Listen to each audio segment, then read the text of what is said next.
یعنی بیسک جو ان کا پوائنٹ ہے وہ یہ ہے کہ ہم ان کی جو بھی بات مانیں گے وہ حق ہے. اب اس پر مبالغہ، ان لوگوں پر غلو کہ جناب وہ اتنے بڑے پہنچے ہوئے عالم تھے کہ ان کے لیے جو ہے تو ملک فہد نے جو ہے ایسا کر دیا، ان کو حرم کی چابی دے دی گئی، ان کے ساتھ میں ایسا.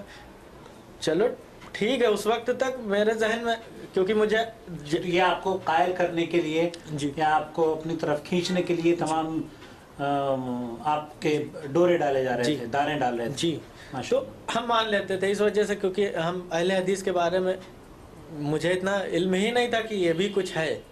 بس ٹھیک ہے، چلو ہمارے مولانا علی میاں رحمۃ اللہ علیہ یا مولانا اشرف علی تھانوی رحمۃ اللہ علیہ، بس وہیں تک ہمارے. بعد میں پھر ایک اسی طریقے سے خیر میں پڑھانے کے لیے آیا.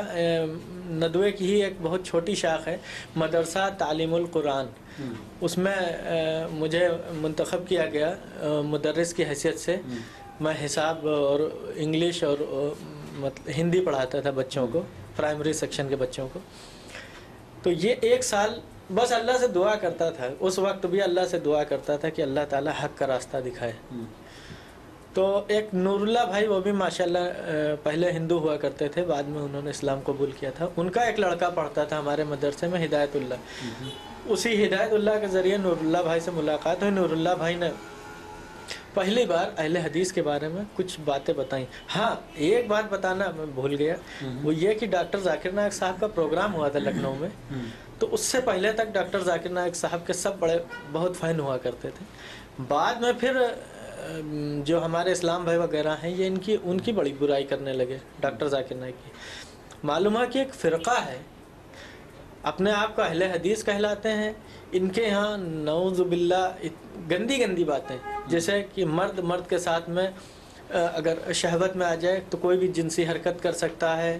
ان کے یہاں جو ہے تو پانی تھوک کے دیتے ہیں، ان کے یہاں الٹی سیدھی اٹھ پٹانگ باتیں. یہ تمام چیزیں اہل حدیثوں کے خلاف آپ کو بتائی جا رہی ہیں. شراب حلال ہے.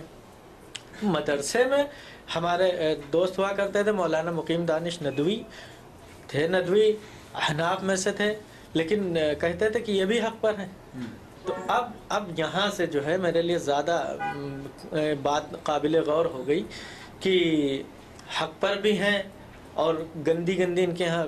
تو یہ آخر ایسا کیسے ہو سکتا ہے؟ وہ دین حق کیسے ہو سکتا ہے جس میں ایسا بھی ہو اور اس کے بعد میں، جیسے کہ ایک مثال اس وقت تک معلوم ہو گیا تھا، لوط علیہ السلام کی قوم پر اللہ تعالیٰ نے عذاب جب ڈھایا تھا تو اس وقت کیا حالات تھے، اور ایک یہ کیا وہ حق پر تھے لوط علیہ السلام کی قوم والے، یا یہ جو آج کے دور میں ایسا کریں گے اور پھر بھی کہا جا رہا کہ حق پر ہیں. پھر اس کے بعد میں الحمدللہ اسی وقت میں میری ملاقات سمیر بھائی سے ہوئی. تو سمیر بھائی کا موضوع لکھنؤ کی بات بتا رہے ہیں. جی تو سمیر بھائی کی بات میں بعد میں بتاؤں گا، پہلے نور اللہ بھائی کی بات کو میں پورا کروں. نور اللہ بھائی نے اس کے بارے میں کچھ ذکر چھیڑا کہ ہماری طرف مدرسہ ہے اہل حدیثوں کا. تو میں نے ان سے کہا کہ اہل حدیثوں کا مدرسہ، اہل حدیث تو بڑے ایسے خراب ہوتے ہیں. تو انہوں نے کہا خراب کیا ہوتے ہیں؟ اہل حدیث ایسے ہوتے ہیں کہ قرآن اور حدیث سے بات ملے گی تو لے لیں گے، نہیں ملے گی تو چھوڑ دیں گے.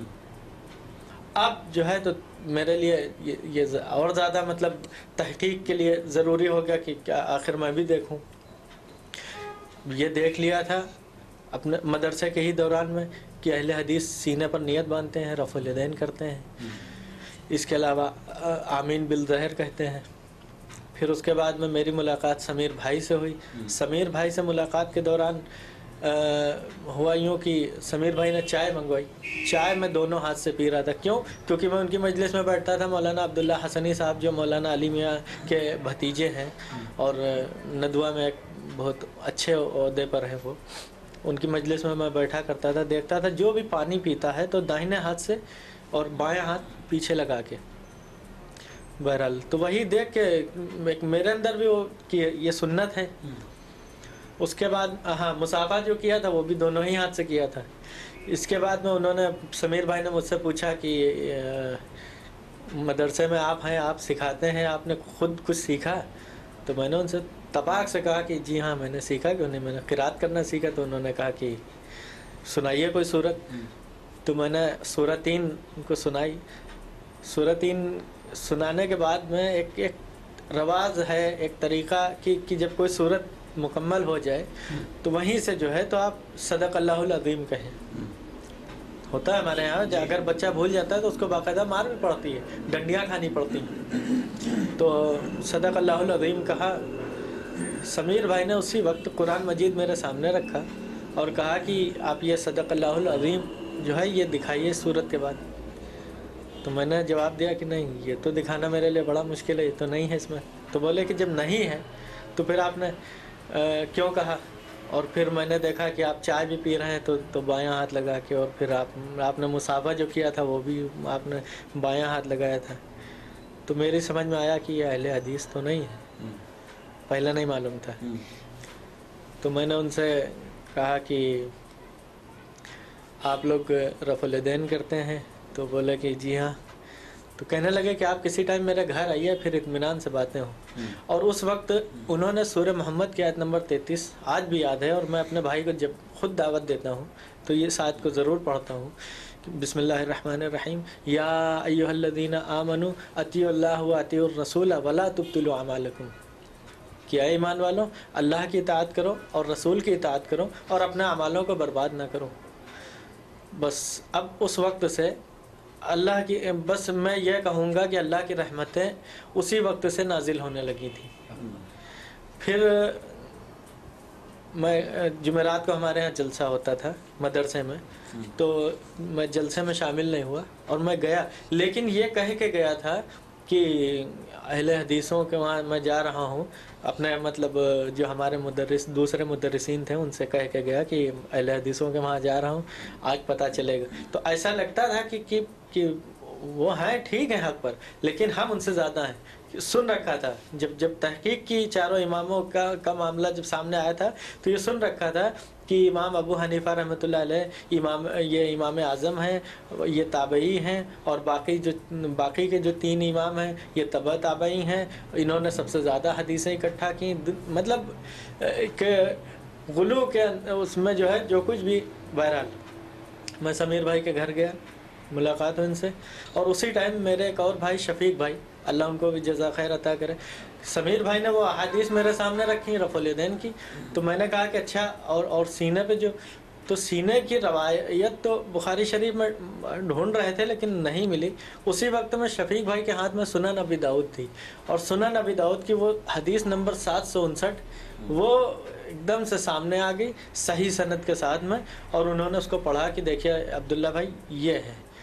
اب وہ جب پڑھا انہوں نے کہ طاؤس رضی اللہ عنہ بیان فرماتے ہیں کہ نبی صلی اللہ علیہ وسلم اپنے داہنے ہاتھ کو بائیں ہاتھ کے اوپر رکھتے تھے اور دونوں کو مضبوطی کے ساتھ سینے پر رکھتے تھے اور آپ نماز میں ہوتے تھے. تو ہم نے کہا، اور جو ہم لوگ ناف کے نیچے اگر جو نیت باندھتے ہیں وہ تو ضعیف روایات موجود تھیں، اور اس کا نام تھا عبد الرحمن ابن اسحاق الواسطی. اس کا راوی کا نام لکھا ہوا، اور لکھا ہوا کہ اس کو کذاب راوی، اور کئی ایسے القاب دیے گئے کہ یہ جھوٹا راوی ہے، یہ اپنی طرف سے من گڑنت روایت پیش کرتا تھا، کوفہ کا تھا. تو پھر سمیر بھائی کہنے لگے کہ اب اگر آپ اس پر عمل کرنا شروع کر دیں گے تو آپ کے ساتھ وہ ہونے لگے گا جو نبی صلی اللہ علیہ وسلم کے ساتھ ہوا کرتا تھا. اب حق مل گیا تھا، لیکن ضرورت تھی کہ ہم یہ بھی تو دیکھ لیں کہ مطلب ابھی تک جو ہم کر رہے تھے اس میں کیا ہے معاملہ، وہ بھی ہو سکتا ہے صحیح ہو. تو ایک مولانا مشتاق خان ندوی ہیں، اسی مدرسے میں رہتے تھے، پڑھاتے تھے. وہ مدرسہ مظہر الاسلام جو اس سے بڑی شاخ تھی تعلیم القرآن کی، اس میں وہ پڑھاتے تھے. تو ان سے میں نے اس کے بارے میں دریافت کیا کہ میں نے یہ رفع الیدین کی روایت دیکھی ہیں اور سینے کی روایت دیکھی ہیں حدیث میں، اور بخاری شریف میں نے دیکھا رفع الیدین کرتے تھے، اور ترک رفع الیدین کی یا تحت السرہ کی روایات میں نے نہیں دیکھی. اس کے بارے میں آپ کیا کہتے ہیں؟ تو آپ کا جواب تھا مولانا کا کہ دیکھیے ایسا ہے، اگر آپ ادھر متاثر ہیں تو آپ کریں، وہ بھی صحیح ہے، غلط نہیں ہے. میں تو بخاری شریف پڑھاتا ہوں، اور اس میں ہے کہ ناف کے نیچے نیت باندھا کرتے تھے نبی صلی اللہ علیہ وسلم، بنا رفع الیدین کے بھی نماز پڑھتے تھے. تو میں نے کہا کہ برائے مہربانی آپ وہ بخاری شریف ہم